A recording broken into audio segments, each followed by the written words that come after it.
Something has been happening to Carol that the show never says out loud, but once you notice it, you can't unsee it. There's a pattern in her past and present hiding behind the smiles and the kindness and the people who swear they're helping. And by the time we go through these 4 layers, you're going to see Carol and the Hive completely differently. I've always turned to TV and movies to make me feel better. So let's break down the feelings and hidden meanings in this show, so you walk away not just entertained, but understood. Welcome to The Real Spot. I'm Bobby Foster. Let's dive in. Carol wasn't just neglected or misunderstood when she was younger. She was sent to conversion therapy. She sent you to a conversion therapy camp in Covington, Tennessee, Camp Freedom Falls. A place her parents forced her to go where they try to convert people from being gay to being straight. It's torturous, traumatic, and disgusting. And Carol said while she was there, they would be smiling the whole time while they were trying to strip her away of who she was in favor of who other people wanted her to be. She had people she loved telling her they just wanted to help when really they just wanted to hurt her. They most likely said they were doing it out of love even though they were doing it out of hate. Conversion therapy essentially teaches that love equals correction, that you are not okay as you are, but maybe you could be okay with who you could be, even though that's a lie because this conversion therapy does not work. But anyway, that's the experience Carol has been carrying with her into her adulthood. We see how keeping things hidden and secret is important to her so she can protect it. That's why she's so upset about the fact that the Hive knows things that she only told Helen.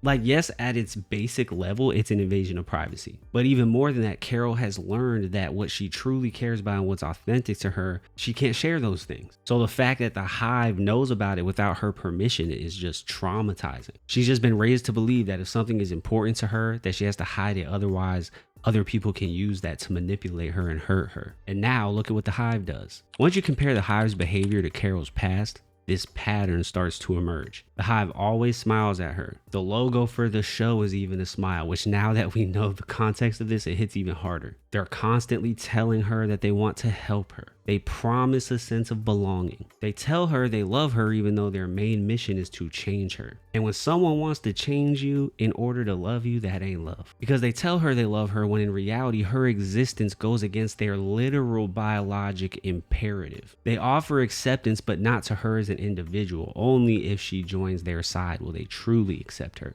Just like conversion therapy. We'll accept you, but only if you change. The Hive's love seems unconditional because they tell her they love her this way and love her that way and they love everything about her and they love her books.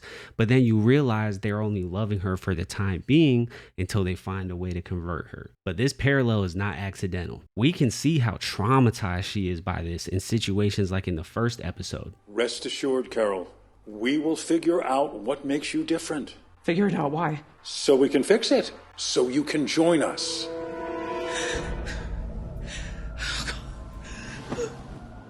It's no wonder that when the Hive tries to do nice things for her, like deliver her food even when she doesn't want it or ask for it, she's skeptical about it. Because being nice has been rewired in her brain. Now when people are nice, she thinks they're being manipulative. There's probably even a correlation between that and her not being able to handle her fans going crazy for her book and actually liking it. Because could someone truly like and love something that comes from Carol? She probably questions that for herself. And even the most caring person in her life mirrors the same pattern. By the way, if you love talking about Pluribus but feel like you have no one to talk about it with, go ahead and join our Discord. We love talking about shows and would love to have you a part of those conversations. Helen wasn't manipulative. She wasn't sinister. She genuinely loved Carol.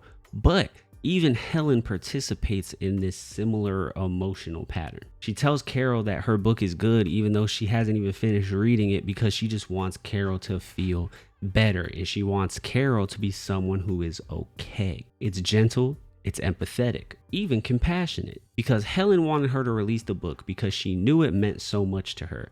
And Helen just wanted to make sure that it wouldn't tank her career in the process. Putting out this book that Carol loved, but may not do the best commercially or critically, but it still sends a similar message. What's truly authentic to Carol just isn't good enough. Everyone in Carol's life, past and present, has hinted at the fact that Carol's authentic self is just not good enough. Helen did it out of compassion. The Hive does it out of control. Conversion therapy does it out of ideology. It's the same message, similar message, just different faces. And even though the Hive's validation is equal across the board, every time they validate something for Carol, she just scoffs and doesn't accept it. How would you say my work compares to Shakespeare? Equally wonderful. I have a feeling she'd do the same thing even if it wasn't the Hive. I mean, she sort of did with Helen in the first episode. Just downplayed all the validation that Helen was trying to give her. Because although Carol probably does want validation, she just doesn't really believe in that anymore because she's never really received true validation of who she is at her core. But even with that, even if she had someone that was completely validating of her, you also have to validate yourself, and Carol probably doesn't really have that capability at the moment because it got stripped from her because she always had this messaging over and over and over that she was wrong. Not that what she was doing was wrong, but that at her core she was wrong, and that takes a lot of healing to get over. But then this moment with Zosha is where this theme becomes undeniable. By the way, if you're enjoying this video, go ahead and hit that subscribe and like so more videos like this will show up on your feed. When Zosha technically dies, the Hive refers to Zosha as a she and a her, treating her like this separate entity for the first time. She's dying, Carol. She's in cardiac arrest. May we save her? They always refer to the Hive as a we. So why now? Here are some possibilities. Is it because in death, Zosha wasn't fully part of them anymore? Will she return separate from the Hive? Will she need to be converted again? And if she resists, what will happen then? Well, regardless of any of those theories or speculation, here's the facts. What we know for sure is that people can break out of the Hive due to Zosha's non-answer to Carol's question. We know that. So with this theme and parallel of the Hive and conversion therapy, here's what we know. Conversion isn't permanent. Individuality can return. And I feel like this reiterates something extremely important when it comes to this parallel. You can try and force someone into silence and force someone to be somebody that they aren't, but you cannot remove the essence of who someone truly is. And there's beauty in that. And now that all the layers are lined up, here is the truth that the show never says out loud. The terrifying realization is this. Carol wasn't just a victim of conversion therapy in her past. She's living through a version of it right now. Every tactic the Hive uses, the love bombing, the stripping of her identity, the forced unity, the fake smiles, the